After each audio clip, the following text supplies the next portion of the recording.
est-ce que l'on se souvient encore du confinement lors de la pandémie du Covid? Ouais, le confinement, les apéros en visio, ouais, c'est ça. Les autorisations pour aller faire les courses, ouais, exactement.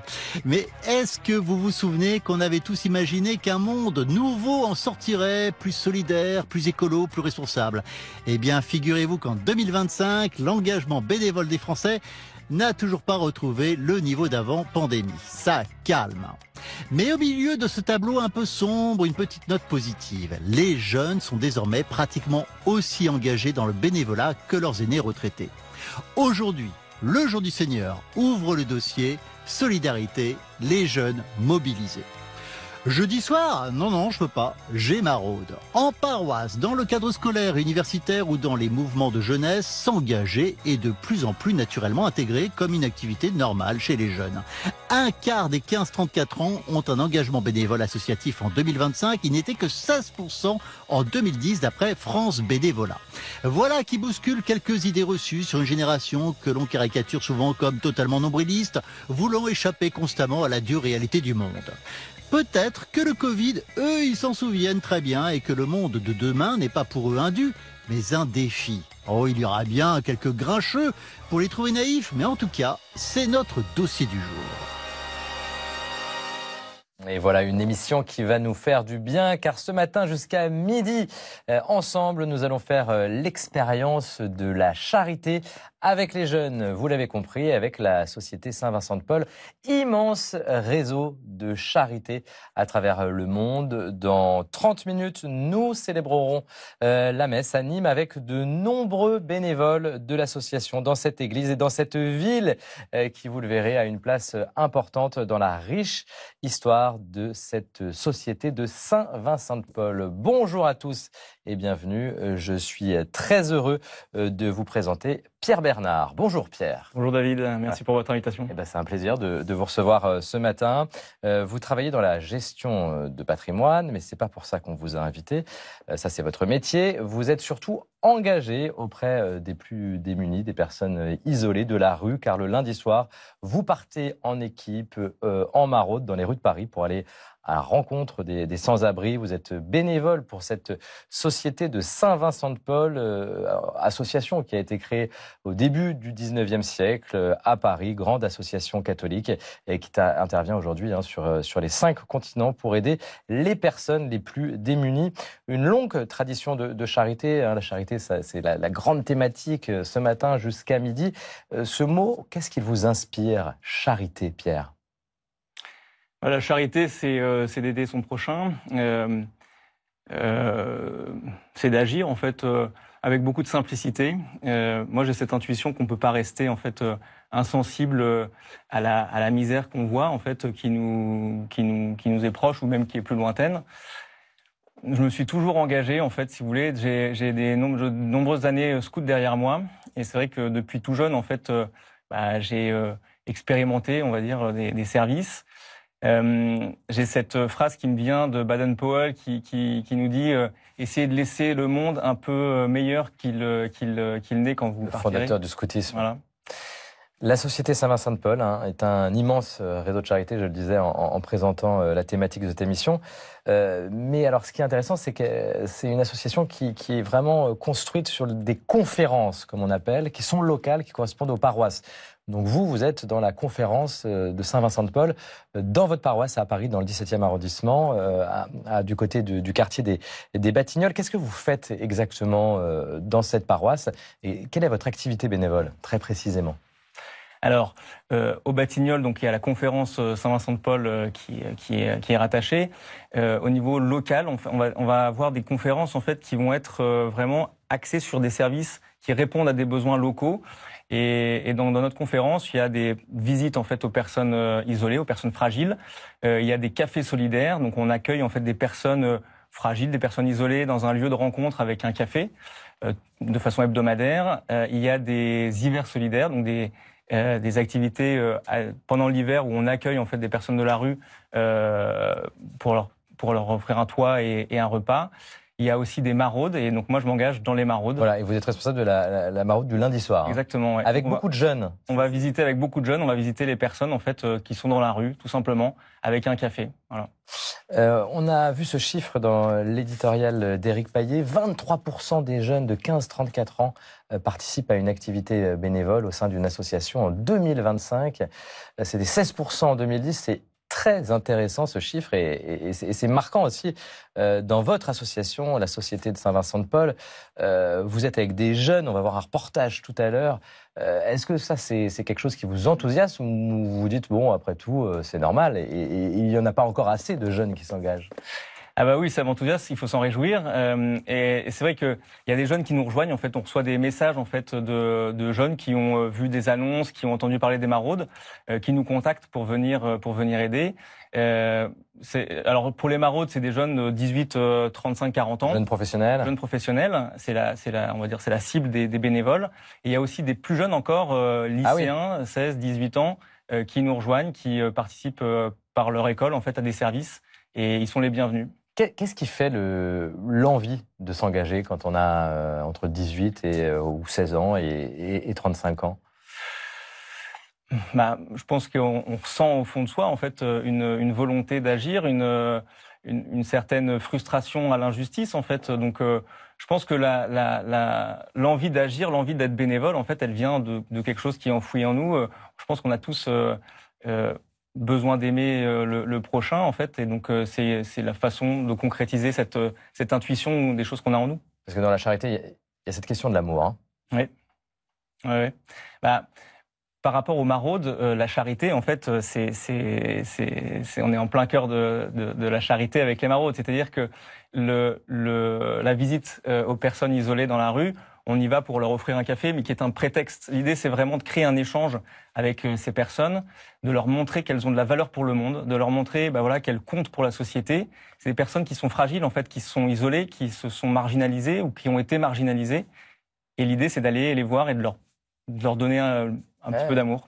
Il y a de l'amour, il y a vraiment une vision de société, une vision de l'homme et de la femme aujourd'hui. Regardez ce que disait Frédéric Ozanam, hein, c'est le fondateur de ces conférences, de cette société de Saint-Vincent-de-Paul. Hein, on célébrera la messe tout à l'heure avec de nombreux bénévoles de cette grande association. La question qui divise les hommes de nos jours n'est plus une question de forme politique, c'est une question sociale. C'est de savoir qui l'emportera de l'esprit d'égoïsme ou de l'esprit de sacrifice. Donc là, on est au début du 19e siècle, mais j'ai presque l'impression qu'il parle d'aujourd'hui. C'est vraiment un choix. Comment elle vous parle, cette phrase, par rapport à notre société aujourd'hui et l'engagement des jeunes? Cette phrase, déjà, elle s'ancre dans le contexte dans lequel Frédéric Ozanam en fait, a créé la Société Saint-Vincent-de-Paul, et il s'est inspiré de Saint-Vincent-de-Paul 2 siècles auparavant, 630. Et aujourd'hui, en fait, c'est toujours d'actualité, et je pense que ce sera encore d'actualité dans 100 ou dans 150 ans. Je pense que c'est un sujet, en fait, qui reste. Et les jeunes sont sensibles à cette question de l'injustice. Bien sûr. Soit on choisit l'égoïsme, soit on choisit les autres et être ensemble, quoi. Ouais. En fait, la jeunesse... Tout pousse les jeunes à l'égoïsme aujourd'hui. On a ce sentiment-là. Les réseaux sociaux, il faut gagner de l'argent, il faut faire des bonnes études. Et pourtant, non, on s'engage. Ouais, alors tout pousse les jeunes à l'égoïsme, pas forcément. En fait, je pense que dans ce qu'on voit en général, ou dans ce que les médias peut-être font passer, ou dans la façon dont on peut voir la société. Mais moi, je pense qu'il y a encore aussi, et c'est là où, c'est ce que je disais tout à l'heure, c'est vraiment au fond de soi, il y a, à mon avis, cette volonté de faire quelque chose, de changer les choses, ou en tout cas, d'agir en fait. Et l'idée en fait des services de charité comme les maraudes, c'est vraiment très concret en fait. C'est l'opportunité de mettre en action en fait cette intuition, cette envie ou cette volonté de changer quelque chose. On va le voir tout de suite sur le terrain, dans une maraude. Votre maraude, j'ai envie de dire, dans le 17e arrondissement de Paris, dans votre paroisse, du côté de Sainte-Marie-des-Batignolles. C'est le 17e arrondissement de Paris. Regardez, c'est une expérience de charité.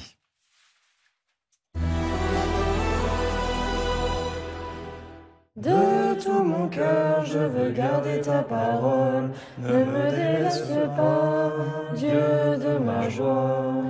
Voilà, Seigneur, on te prie pour laisser notre journée derrière nous et se concentrer sur notre prochain.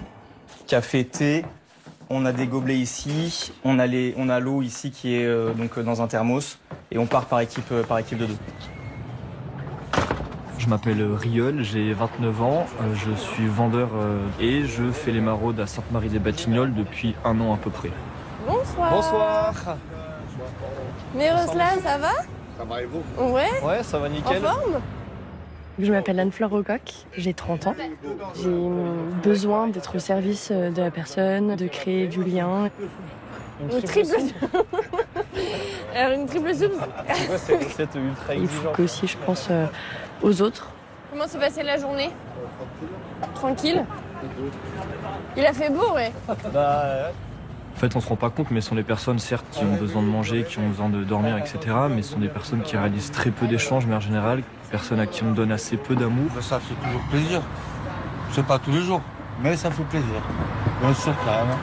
Avec un café aussi bon que le vôtre. Et vous, Jurek, vous dormez également ici? Ouais. Oui. Ok, d'accord. Parce que j'étais. Oui. Miroslav, je vous avais vu, je crois, 2 fois. J'étais venu plusieurs fois ici, je vous avais vu 2 fois, mais j'avais pas rencontré Jurek encore. On va y avancer, on va. Je vous dis à très vite. On s'arrête au premier Je pense qu'ils personne. étaient contents de nous voir, ils avaient le sourire. Ça fait chaud au cœur de voir que ils nous attendent et qu'ils passent des bons moments. Donc ça, c'est le plus important.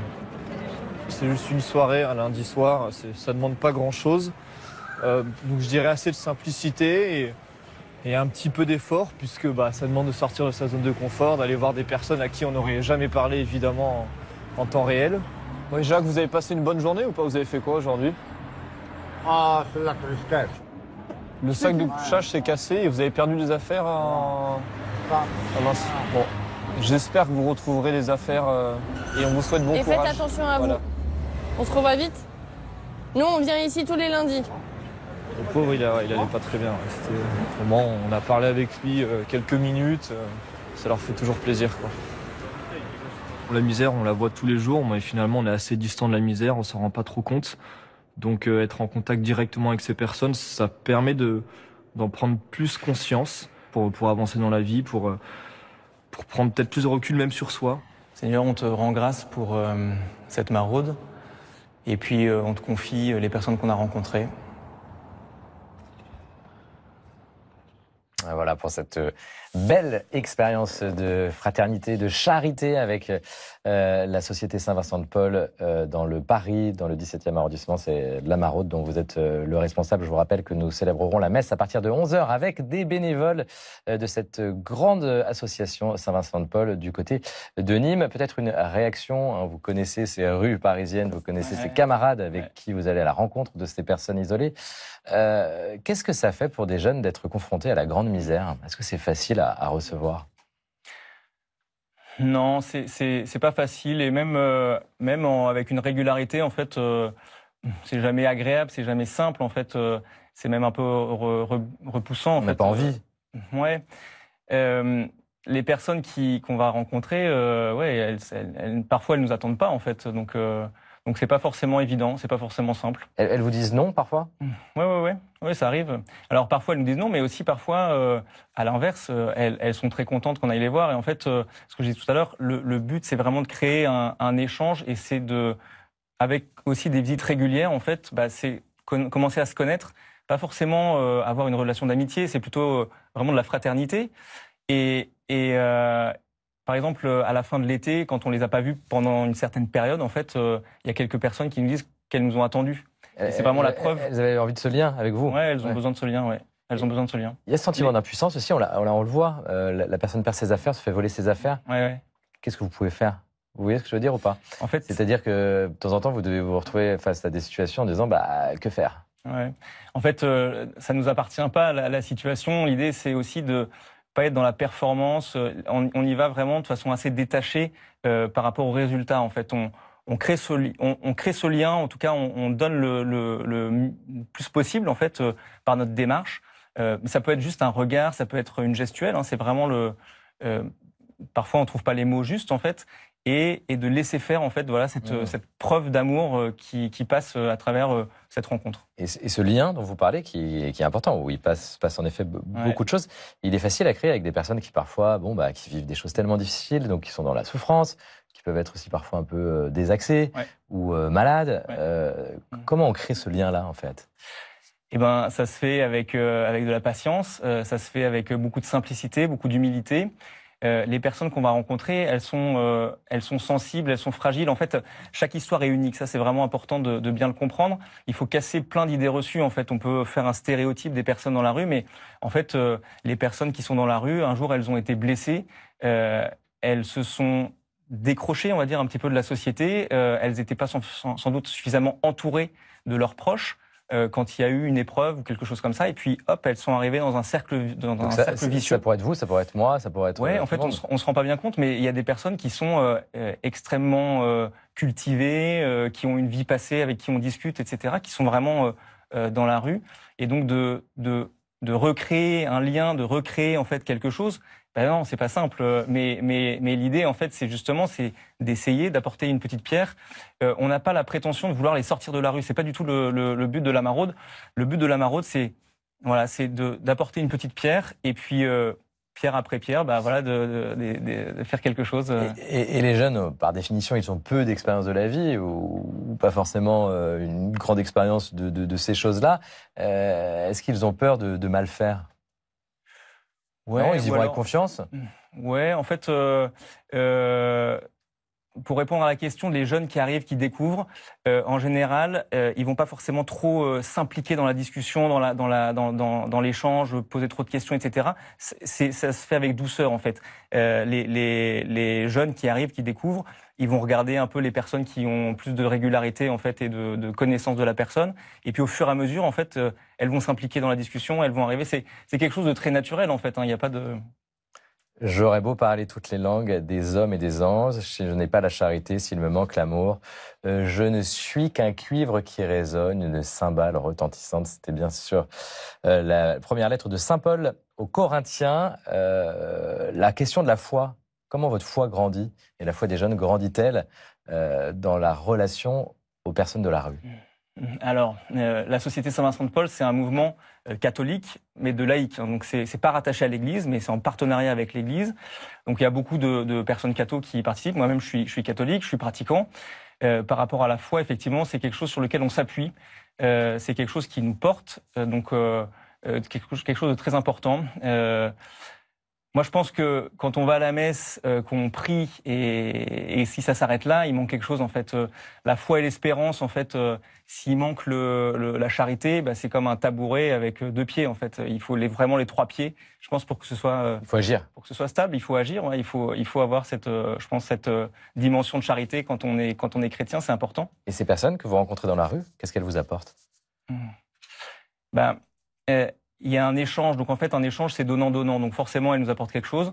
Ça permet, ça se fait à la longue, je pense. Il y a des moments où en fait il y a des choses qui se passent, il y a une certaine joie, je pense, qui arrive quand on rencontre ces personnes et parfois voilà on ressent cette joie, il y a je pense que c'est ça. Quelque chose qui se passe.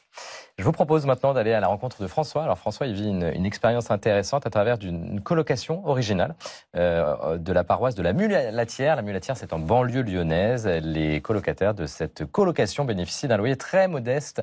En contrepartie, c'est un investissement auprès des associations locales de la paroisse. Regardez.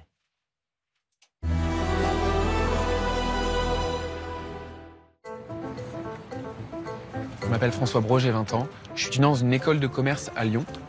Et j'habite dans une colocation qui est tenue par la paroisse, qui s'appelle Étudiants Autrement. Et l'objectif de cette coloc, c'est de s'engager bénévolement dans une association laïque de la Mulatière, donc la ville où on habite.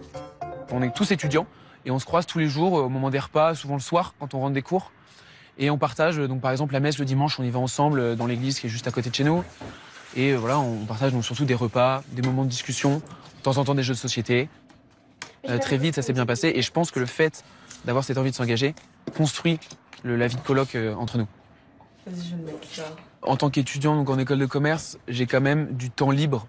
Donc actuellement, je suis engagé bénévolement dans une association de la Mulatière qui est une association d'aide alimentaire avec la banque alimentaire donc du coin, donc juste à côté de là où j'habite. Pour moi, c'est très important de s'engager bénévolement parce que c'est un moyen d'apprendre des autres. Les yaourts là-dessus. Parfait. Vous avez peut-être besoin d'aide pour emmener le 3e sac. Dans ces moments d'entraide, il y a du relationnel. Et de là, on comprend mieux les enjeux de la vie des autres personnes. Et je trouve que dans ces moments-là, on a une vision peut-être qui est plus globale de la société dans laquelle on vit, si on peut dire. Tac. Tenez. L'objectif, donc, le mois prochain, ce serait de m'engager cette fois-ci dans une association d'accompagnement scolaire pour les jeunes, qui est le centre social de la Mulatière. L'accompagnement scolaire, ça me tient à cœur parce que c'est quelque chose que j'ai pu recevoir en tant que lycéen quand j'ai dû m'orienter pour mes études. Donc il y a des gens qui sont venus vers moi, qui m'ont donné un cap. Et maintenant, j'ai envie aussi de donner à d'autres personnes pour aussi les aider à s'orienter et sortir de cette idée où voilà, les études, c'est pas fait pour moi, etc. En leur donnant aussi un cap. Le fait d'être actif, même engagé en fait dans le quartier dans lequel on vit, ça permet de trouver mieux sa place, de se sentir plus utile dans le lieu où on vit et on se sent même plus légitime au final d'être là. Ouais, on se sent utile. Voilà pour cette super idée de colocation originale, pertinente. Est-ce que vous vous retrouvez un peu dans François quand vous étiez jeune étudiant? Ouais, moi j'étais pas mal engagé en fait dans différentes assos via le scoutisme en fait, effectivement. On voit qu'il y a quelque chose de très naturel chez François. Ouais, mais on sent cette volonté, ce côté naturel en fait, ça se fait vraiment, je pense, en toute simplicité, tout simple. Il y a assez d'initiatives comme ça chez les jeunes. Est-ce que vous avez le sentiment qu'aujourd'hui, en France, les jeunes sont quand même vraiment engagés et d'une manière très concrète? Ouais, bah moi, mes amis, les gens que je croise, en fait, effectivement, on sent qu'il y a une envie de servir. Puis les chiffres le montrent, on l'a vu tout à l'heure. Qu'est-ce que vous auriez envie de dire aux jeunes qui nous regardent peut-être ce matin et qui hésitent à un engagement? Parce que ça prend quand même du temps, ça prend de l'énergie. Ouais. Alors, par rapport à la question de temps, le temps c'est précieux et en fait, quand on le donne, quand on s'engage à donner du temps, ça décuple en fait la joie du service, si vous voulez. Donc plus votre temps est précieux, quand vous le donnez, vous en ressentez beaucoup de joie. Moi, je pense que c'est vraiment le message à faire passer, c'est que, il y a énormément de besoins. Il y a peut-être 17 000 personnes qui s'engagent dans la Société Saint-Vincent de Paul en France, 800 000 dans le monde. Mais c'est un immense réseau de charité. Mais il y a un énorme besoin. En fait, on voit que les personnes ont besoin d'être visitées. Les personnes dans la rue, il faudrait les visiter beaucoup plus. Donc, il y a un vrai besoin et en fait, il y a une vraie attente. Et il y a beaucoup de simplicité. En fait, il ne faut pas. Il n'y a pas besoin d'être spécialiste. Qu'il y ait beaucoup de difficultés pour s'engager. Il y a plein d'associations qui existent, même s'il n'y a pas que la Société Saint-Vincent de Paul. Donc, beaucoup de simplicité à y aller. Et puis après, de la joie. En fait, on reçoit de la joie quand on s'engage. Ouais, ça c'est beau, ça c'est une belle manière d'y aller ou d'avoir envie d'y aller. J'aimerais qu'on regarde un portrait maintenant d'un jeune homme, voilà, Pier Giorgio Frassati, qui vient d'être canonisé par le pape Léon XIV à Rome en cette année jubilaire. Un jeune du début du XXe siècle en Italie, engagé auprès des plus pauvres dans une conférence notamment de Saint-Vincent de Paul. Et lors d'une de ses visites, c'est dans un quartier pauvre, il tombe malade et il meurt une semaine après, le 4 juillet 1925, à 24 ans seulement. Que vous inspire ce visage de la jeunesse? La fougue. Une envie de changer les choses, une envie de déplacer les montagnes. D'ailleurs, c'est quelqu'un qui aimait beaucoup la montagne. Quelque chose aussi de démesuré. C'est-à-dire que lui, il s'est pas vraiment posé de questions. Il y est allé à fond. C'est-à-dire qu'il est vraiment, il a passé. Alors lui, quand il a donné son temps, il a donné presque tout son temps. Voilà. C'est plutôt beau quand même, c'est un beau témoignage. Merci en tout cas d'être avec nous ce matin. Restez sur ce plateau du Jour du Seigneur, puisque maintenant nous allons parler de culture et nous parlons toujours de culture avec Constance de Bonaventure. Bonjour. Bonjour David. Constance. Bonjour. Bonjour Constance. Et vous continuez à nous partager vos coups de cœur littéraires ce matin. Il s'agit d'un roman qui nous ramène au procès de Nuremberg. Oui, c'est Le Crépuscule des hommes. Alors c'est un roman historique, vous le disiez, qui retrace le grand procès du XXe siècle. Nous sommes à Nuremberg en 1945. La guerre vient à peine de cesser. Le monde découvre tout juste l'horreur des camps de concentration. Et déjà, il faut juger l'impensable. Alors ce roman, ce n'est pas seulement le récit de ce procès. L'auteur, Alfred de Montesquieu, qui est un grand reporter, lui-même passé par les zones de conflit, eh bien, il met en scène ici ceux qui ont couvert cet événement, c'est-à-dire les journalistes, les photographes, les écrivains. Alors, on croise dans ce roman Joseph Kessel, Elsa Triolet, John Dos Passos, on croise des Français, des Américains, des Soviétiques, et ce sont eux les héros de ce livre.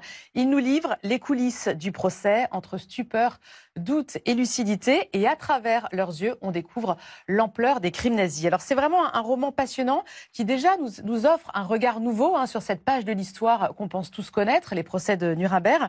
Et puis ça soulève des questions vraiment intéressantes. Comment est-ce qu'on raconte l'histoire qui est en train de s'écrire en direct? Et surtout, comment juger des hommes qui ont effacé tant de vies? C'est vraiment un roman très passionnant. Le crépuscule des hommes, c'est d'Alfred de Montesquieu et c'est publié aux éditions Robert Laffont. Une exposition maintenant à Paris, celle du prix photo CCFD Terre Solidaire. C'est au Point éphémère, Constance. Oui, l'expo s'appelle « Voir le monde en face ». Alors c'est un prix international lancé par le CCFD Terre Solidaire qui, vous connaissez sans doute, est une ONG qui lutte contre les causes de la faim à travers le monde. Et ce prix met à l'honneur la photographie humaniste et environnementale. Et le thème de cette édition, c'est donc voir le monde en face. Alors l'objectif, c'est vraiment d'inciter les photographes à porter un regard sur des réalités méconnues. Cette année, il y a 5 lauréats qui ont été sélectionnés et tous nous présentent un monde en tension. Alors certains ont choisi de travailler sur les flux migratoires à travers entre la Colombie et le Panama. Un autre a travaillé, lui, sur la famine au Guatemala ou encore la sécheresse en Amazonie. C'est vraiment des images extrêmement saisissantes. Regardez cette photo qui a été prise au Brésil. Alors, ce sont des hommes qui s'apprêtent à reprendre l'avion après avoir manifesté contre le grand barrage de Belo Monte. Et c'est des œuvres qui sont présentées en grand format, ce qui est très percutant. Et l'objectif, c'est vraiment que les gens voient le monde en face, les visiteurs, qui ne détournent pas le regard de l'injustice et des conséquences des conflits. Et c'est vrai que grâce à cette expo, on découvre beaucoup de problématiques complètement méconnues. Et puis on comprend aussi à quel point la photo est encore aujourd'hui un témoin, un acteur de sensibilisation. Voir le monde en face, c'est donc à Paris en ce moment, tout le mois d'octobre, au Point éphémère. Voir le monde en face, c'est ce que vous faites, Pierre, dans les maraudes. Non, c'est important. Oui, je pense. D'avoir ce courage-là ou cette envie-là.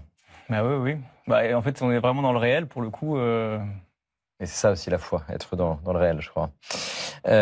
Constance, vous continuez à déceler pour nous les références à la vigne en cet automne dans le patrimoine religieux français. Oui, aujourd'hui, je vous emmène visiter l'une des plus belles églises de Paris, Saint-Étienne-du-Mont, église située dans le 5e arrondissement, en plein cœur du quartier latin. Alors, l'édifice est connu pour son jubé, cette barrière de pierre qui sépare le chœur de la nef.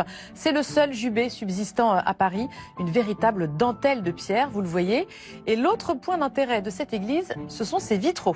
Alors, puisqu'on parle de vigne ce matin, vous le disiez, je vous propose de regarder de près le pressoir mystique qui se trouve dans la salle des catéchistes. Réalisé au début du XVIIe, il représente le Christ étendu sur un pressoir. Vous voyez le sang jaillir de ses plaies, un sang qui nourrit la terre. Vous l'aurez compris, cela illustre l'Eucharistie, c'est-à-dire le vin qui se change en sang du Christ. Tout autour de lui, les activités viticoles sont assurées par des grands noms de l'Église. Ce sont les patriarches qui plantent la vigne, les prophètes qui la taillent, les apôtres qui font la vendange. Et regardez, ici, on voit Saint Jean et Saint Matthieu qui portent les cuves au Père de l'Église. Alors, c'est de la peinture à l'émail sur verre blanc. Ce qui est intéressant, c'est que ce sont des vitraux qui ont été conçus pour être regardés de près, à hauteur d'homme, plus facile donc pour faire passer un message aux fidèles. Merci Constance pour cette visite d'église que je crois vous connaissez bien.